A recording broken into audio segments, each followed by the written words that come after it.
Motivation is overrated. Environment often matters more. And Thorndike, a primary care physician at Massachusetts General Hospital in Boston, had a crazy idea. She believed she could improve the eating habits of thousands of hospital staff and visitors without changing their willpower or motivation in the slightest way. In fact, she didn't plan on talking to them at all. Thorndike and her colleagues designed a 6-month study to alter the choice architecture of the hospital cafeteria. They started by changing how drinks were arranged in the room. Originally, the refrigerators located next to the cash registers in the cafeteria were filled with only soda. The researchers added water as an option to each one. Additionally, they placed baskets of bottled water next to the food stations throughout the room. Soda was still in the primary refrigerators, but water was now available at all drink locations. Over the next 3 months, the number of soda sales at the hospital dropped by 11.4%.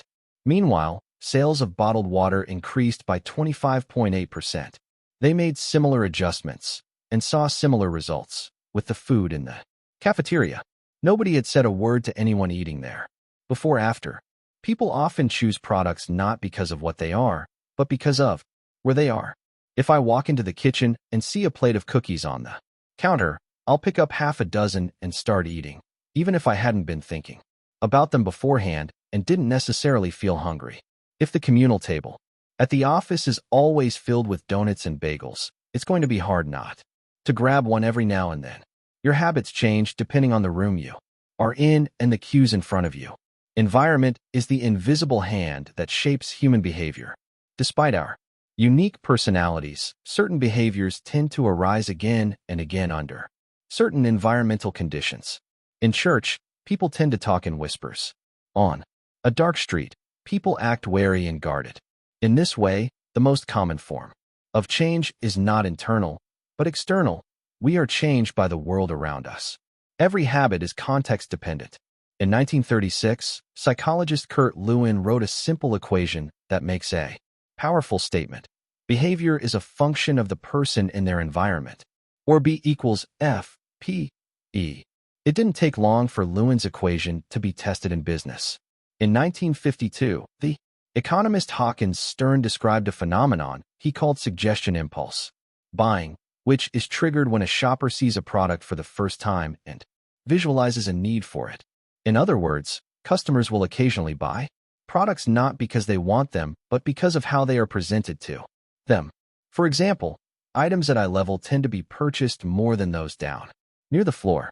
For this reason, you'll find expensive brand names featured in easy-to-reach locations on store shelves because they drive the most profit, while cheaper alternatives are tucked away in harder-to-reach spots.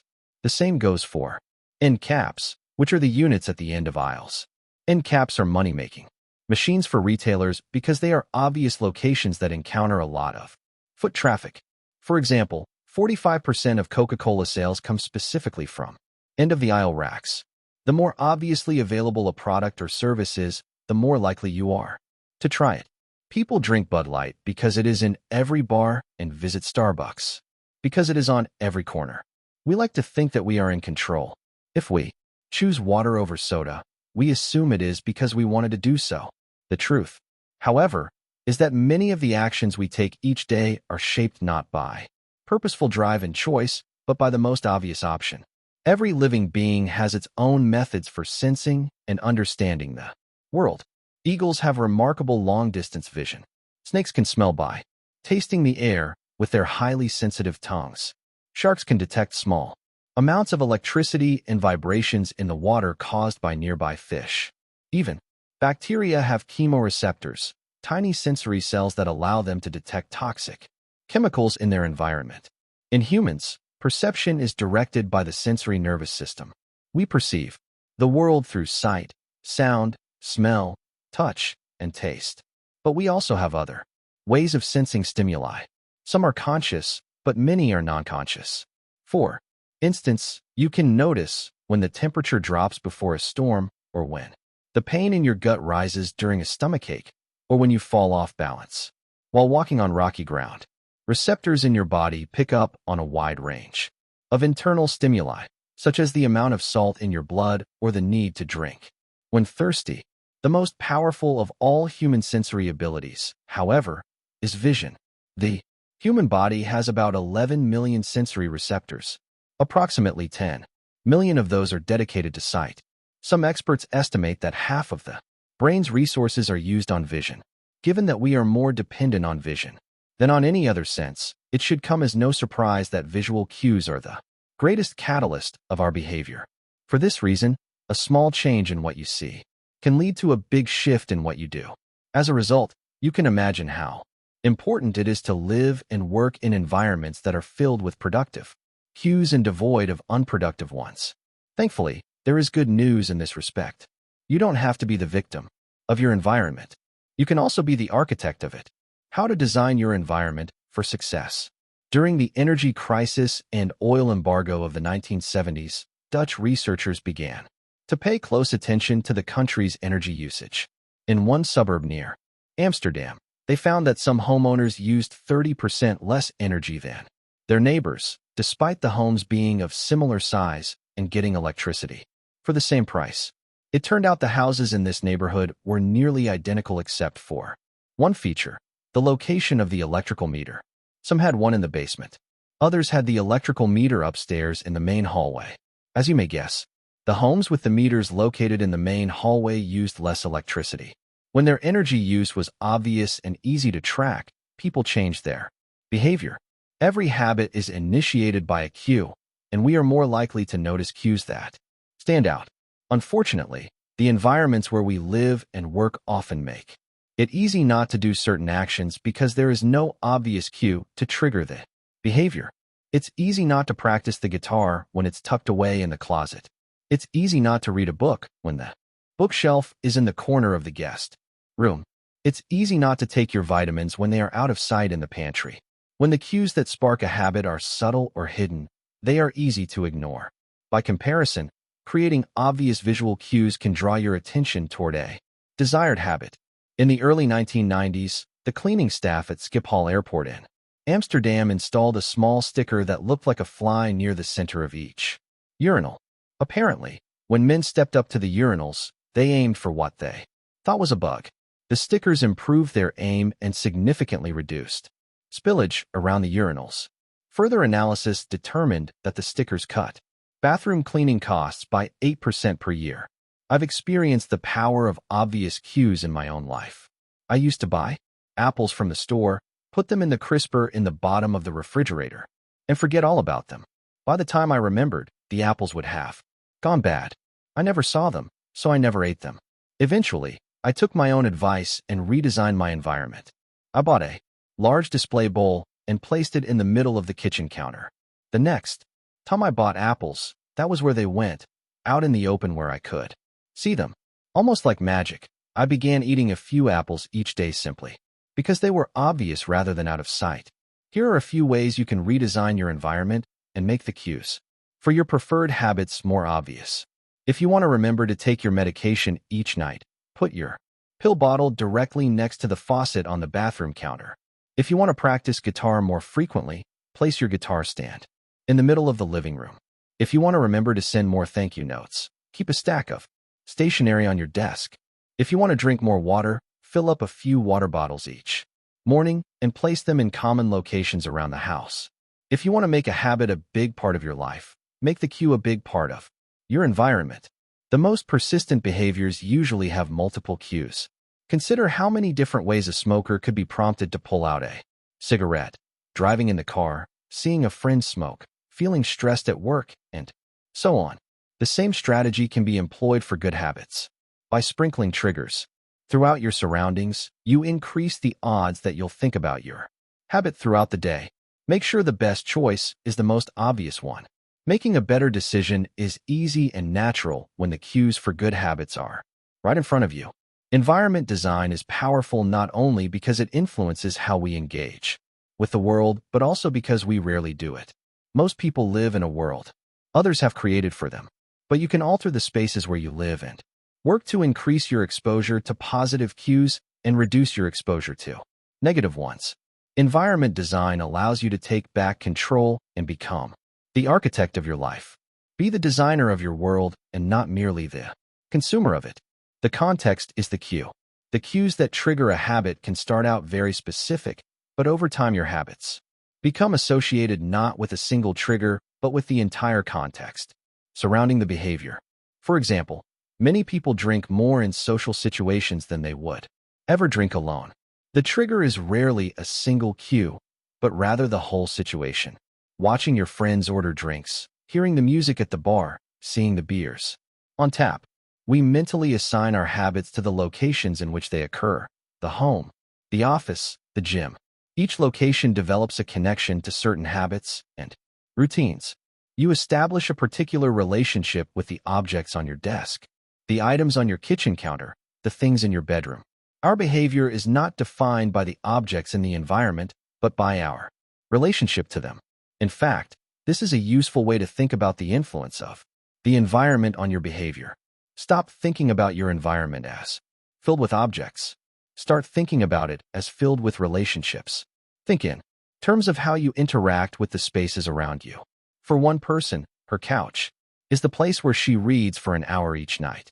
For someone else, the couch is where he watches television and eats a bowl of ice cream after work. Different people can have different memories and thus different habits associated with the same place. The good news? You can train yourself to link a particular habit with a particular context. In one study, scientists instructed insomniacs to get into bed only when they were tired. If they couldn't fall asleep, they were told to sit in a different room until they became sleepy. Over time, subjects began to associate the context of their bed with the action of sleeping, and it became easier to quickly fall asleep. When they climbed in bed, their brains learned that sleeping, not browsing on their phones, not watching television, not staring at the clock, was the only action that happened in that room. The power of context also reveals an important strategy. Habits can be easier to change in a new environment. It helps to escape the subtle triggers and cues that nudge you toward your current habits. Go to a new place, a different coffee shop, a bench in the park, a corner of your room you seldom use, and create a new routine there. It is easier to associate a new habit with a new context than to build a new habit in the face of competing cues. It can be difficult to go to bed early if you watch television in your bedroom each night. It can be hard to study in the living room without getting distracted if that's where you always play video games. But when you step outside your normal environment, you leave your behavioral biases behind. You aren't battling old environmental cues, which allows new habits to form without interruption. Want to think more creatively? Move to a bigger room, a rooftop patio, or a building with expansive architecture. Take a break from the space where you do your daily work, which is also linked to your current thought patterns. Trying to eat healthier? It is likely that you shop on autopilot at your regular supermarket. Try a new grocery store. You may find it easier to avoid unhealthy food when your brain doesn't automatically know where it is located in the store. When you can't manage to get to an entirely new environment, redefine or rearrange your current one. Create a separate space for work, study, exercise, entertainment, and cooking. The mantra I find useful is one space, one use. When I started my career as an entrepreneur, I would often work from my couch or at the kitchen table. In the evenings, I found it very difficult to stop working. There was no clear division between the end of work time and the beginning of personal time. Was the kitchen table my office or the space where I ate meals? Was the couch where I relaxed or where I sent emails? Everything happened in the same place. A few years later, I could finally afford to move to a home with a separate room for my office. Suddenly, work was something that happened in here, and personal life was something that happened out there. It was easier for me to turn off the professional side of my brain when there was a clear dividing line between work life and home life. Each room had one primary use. The kitchen was for cooking. The office was for working. Whenever possible, avoid mixing the context of one habit with another. When you start mixing contexts, you'll start mixing habits, and the easier ones will usually win out. This is one reason why the versatility of modern technology is both a strength and a weakness. You can use your phone for all sorts of tasks, which makes it a powerful device. But when you can use your phone to do nearly anything, it becomes hard to associate it with one task. You want to be productive, But you're also conditioned to browse social media, check email, and play video games whenever you open your phone. It's a mishmash of cues. You may be thinking, you don't understand. I live in New York City. My apartment is the size of a smartphone. I need each room to play multiple roles. Fair enough. If your space is limited, divide your room into activity zones. A chair for reading, a desk for writing, a table for eating. You can do the same with your digital spaces. I know a writer who uses his computer only for writing, his tablet only for reading, and his phone only for social media and texting. Every habit should have a home. If you can manage to stick with this strategy, each context will become associated with a particular habit and mode of thought. Habits thrive under predictable circumstances like these. Focus comes automatically when you are sitting at your work desk. Relaxation is easier when you are in a space designed for that purpose. Sleep comes quickly when it is the only thing that happens in your bedroom. If you want behaviors that are stable and predictable, you need an environment that is stable and predictable. A stable environment where everything has a place and a purpose is an environment where habits can easily form. Chapter summary. Small changes in context can lead to large changes in behavior over time.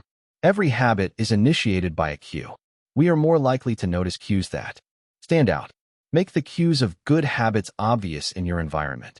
Gradually, your habits become associated not with a single trigger but with the entire context surrounding the behavior. The context becomes the cue. It is easier to build new habits in a new environment because you are not fighting against old cues.